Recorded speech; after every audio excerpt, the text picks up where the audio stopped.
तीन प्रकारचे पीठ टाकले, ज्वारी, बाजरी आणि गव्हाचे पीठ टाकले, थोडं डाळीचे पण टाकलेले.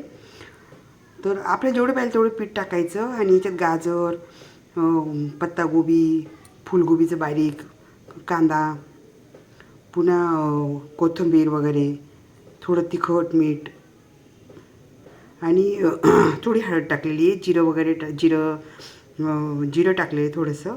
तर असं आपण हे थालीपीठसाठी केलेले आहे. त्याचे असे आपण हे बघा असे थालीपीठ असे थापून करतो आहे, तुम्हाला दाखवते अजून. आणि एक असं हे केलेलं आहे बघा, हे बघा.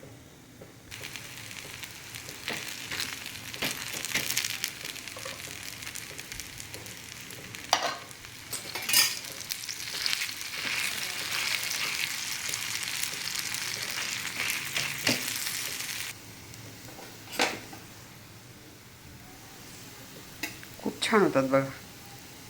नक्की करून बघा, शेअर करा. थँक्यू.